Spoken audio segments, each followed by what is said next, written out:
We also would like to have an accessible barangay butika.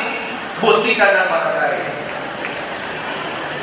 Barangay New Pangasinan have been added to the list of our partners as bringing the number of participating barangays to 12. And we dream of all 27 barangays to have their own butika sa barangay this year. Again, kamo ang partners ko. With the collaboration of our partners, South Cotabato Provincial Hospital, South Cotabato Medical Society, Department of Health, Region 12, Philippine National Red Cross, mga partners na barangay, NGOs, the city government of Coronadal took the lead in launching the DED, no other than Destroy and Attack Dengue program. This activity conducted massive information campaign, cleaning up activities, forging partnerships among stakeholders, funding and organizing barangay level of anti-dengue persons. Before launching this program, monthly cases of dengue rose up to 70 cases per month. But lately, zero dengue case dire sa atong na pusod. Salamat po sa atong mga partners. I still believe in the old adage, health is wealth. The city government believes in this. That's why we are continuing the Caracas Activities program started by our former Mayor Fernando Miguel. And up to this day, the number of barangay increased. Thanks to our dynamic barangay chairman, Ms. 14 Barangay Watso, who added as the new Caracas fitness program in their barangay. I urge other barangays to follow the same. Last year, we introduced marathon, where 3,000 marathoners were joined the activity. Last month's activity during our Inugyao, we invited 5,000 marathoners in this small city. This is a big feat for a city as small as ours. We will have continuing sports program. We will ensure healthy people. Thus, we would like to thank again our partners, Region 12, as well as Lung Center of the Philippines, as well as our DOH national government, for bringing here in our midst the programmatic management drug-resistant tuberculosis treatment. Thanks to the Global Fund, because without this, our patients can never avail treatment for resistant strains for tuberculosis. With the DOH benchmark of 95% for the immunization of children, we achieved 99% accomplishment for 2010.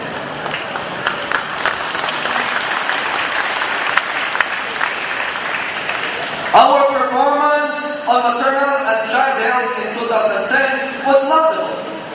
We surpassed the benchmark set by the Department of Health in the areas of postpartum women, delivered by skilled health workers, and facility-based delivery, garantisadong pangbata. Under the garantisadong pangbata, we conducted deworming services at 96% performance level, also above the benchmark of DOH. Our City Nutrition Office is also implementing micronutrient supplementation. Hundreds of preschoolers were given vitamins, deworming medicines. The city government has been conducting various supplemental feeding activities. And We have thousands, almost 5,000 beneficiaries, almost 10,000 preschoolers were also fed during our mother's classes. In partnership with our Cooperative Development Council, hundreds availed for our supplemental feeding.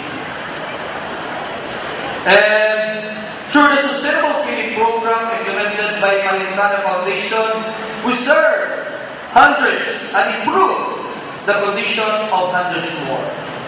This partnership with Manintana on a Sustainable Feeding Program started last year. And we are very thankful to our partners who have big heart for less fortunate children. Mabuhay kayo, Manintana Gardening, Ulgulayan, sa Oksaran, as well as livestock and sa kanta ang aton nga wapo nga panglawason.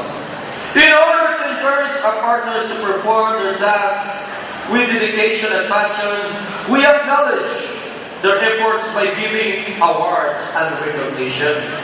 To name, palakpakan the most outstanding barangay nutrition worker, Julieta Ladia.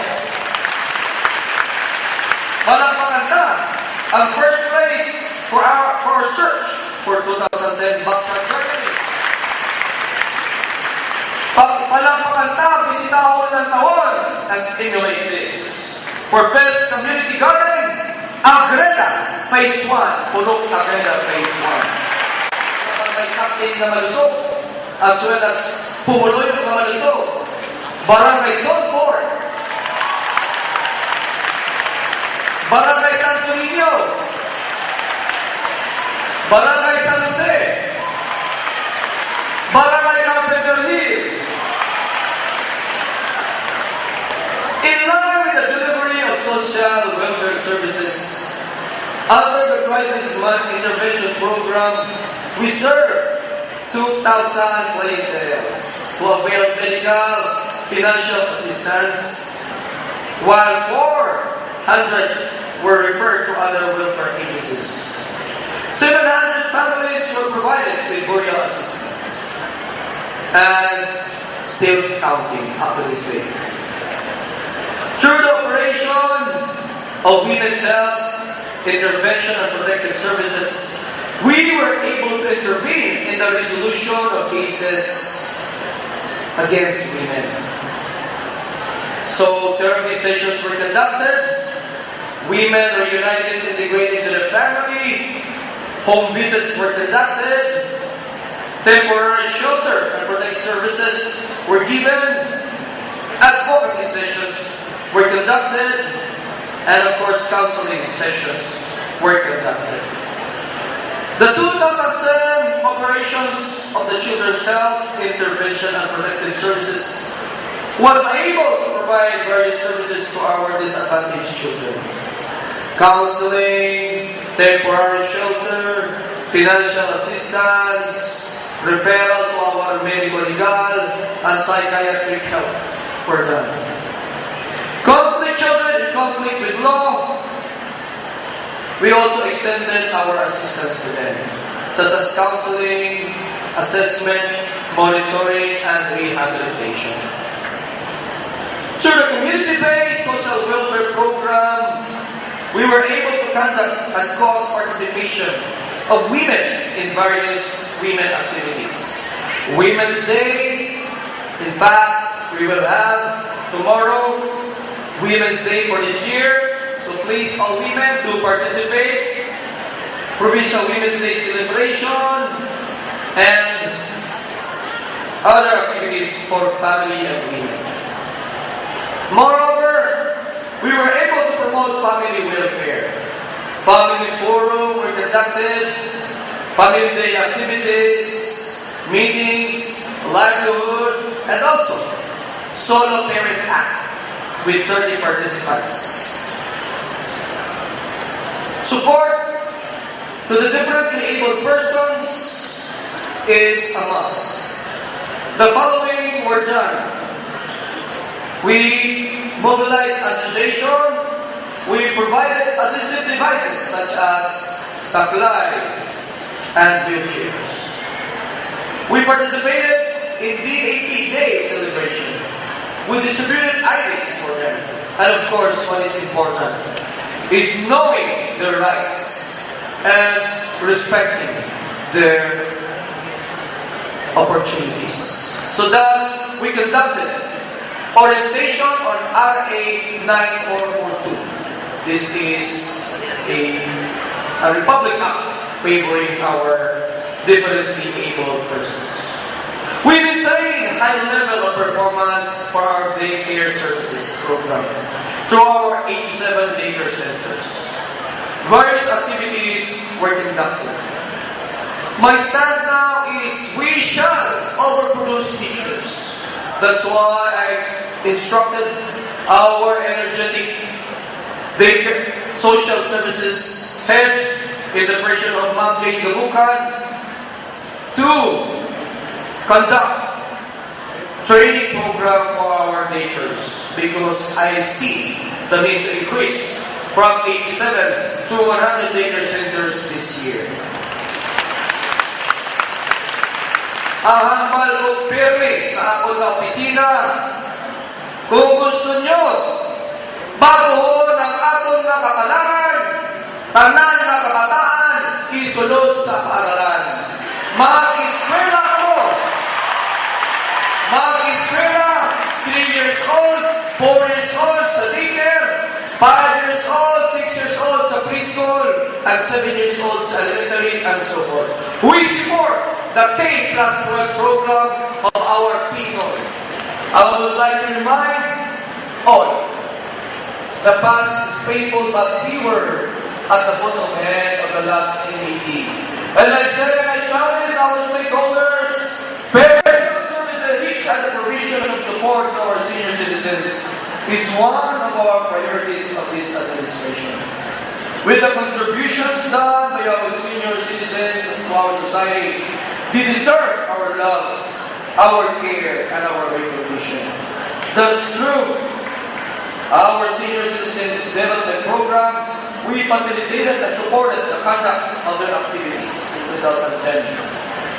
26 associations strengthened. Thousands of your citizens provided privilege card and purchase slip.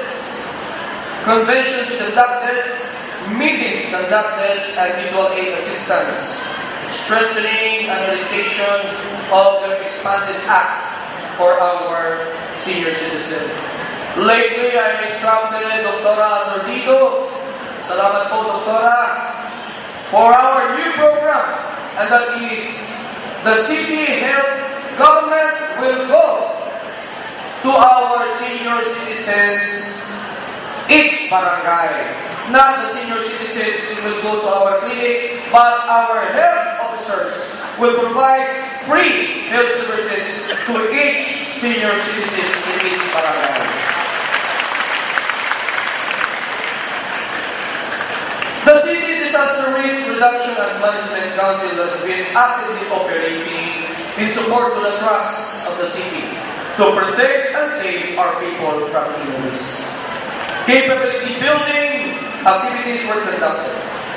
A proactive action or quick response for the victims of disaster and calamities must be established to control an extent of damage or even the loss of life. In line with this, the search and rescue team all participated in the enhancement training in 2010.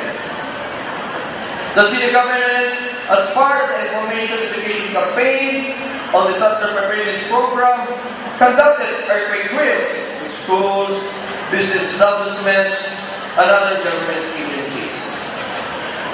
In 2010, it conducted drills in City Hall of City, St. Alexius College, Doctors Clinic Hospital, Notre Dame Marble University, IPA Department, and Department of Agriculture Region 12. Utilizing the Calamity Fund 2010, the city purchased equipment and materials for disaster search and rescue operations. In the next years, we will purchase more of these search and rescue equipment and materials. With the efficient and effective implementation of our disaster risk reduction management program, we were able to eventually respond to the needs of 13 families in different barangays who were victims of buhawi or ordeal. When the September plus flood transpired in Upper Akub, 199 families were affected. From the calamity fund, we allocated food and material assistance, medical assistance, provision of used clothing, and counseling were also provided. Vast damage to property caused by fire in Loban through calamity fund were extended. Help was also extended to the victims. Infrastructure facilities that were damaged during the occurrence of calamities were inventoried by the city government. And 10 million pesos were allocated for the repair roads and bridges, construction of houses and fences, rehabilitation of our water supply, and the purchase of our development site. Today, our relocation is under purchase negotiation. Prosperity is first in peaceful environment. Thus, the stable peace and order condition of our city must be maintained. We acknowledge the support of our partners. Partners natin, Philippine National Police, salamat po. Partners natin, Bureau of Jail Management and Penology, salamat po. The men and women of this in order to control crimes, our PNP strengthened the intelligence and enforcement functions. Arrested 22 wanted persons, conducted 13 operations against illegal gambling, and 8 operations against illegal drugs. Confiscated thousands of grams of shabu.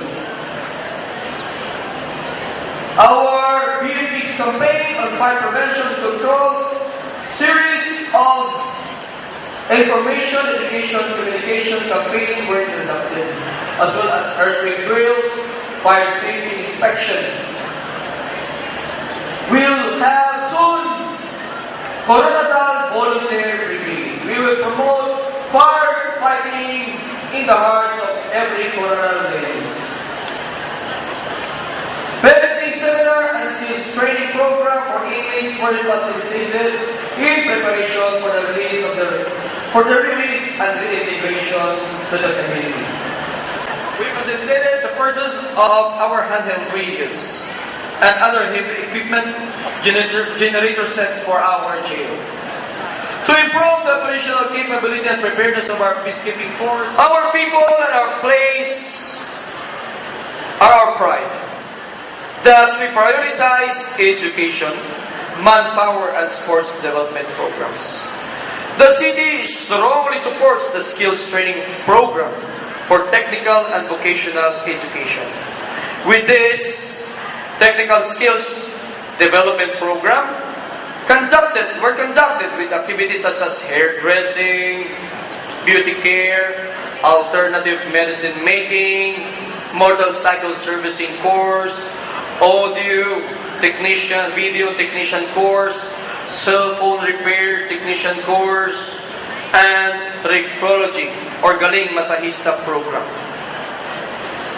The city, in support to education, has been implementing educational assistance program totaling to about 2 million pesos. This benefited elementary pupils in public schools and accommodating almost 4,000 pupils. Aside from educational assistance program, the city has also been religiously providing a special education fund in support to the city schools division. About to sign memorandum of agreement between Coronadal City and the national government. The first time this will happen to us, the national government will provide equal amount of school. In every school we will put up, they will share an equal counterpart directly to the city government. Under our SEF we allocated for repair and maintenance.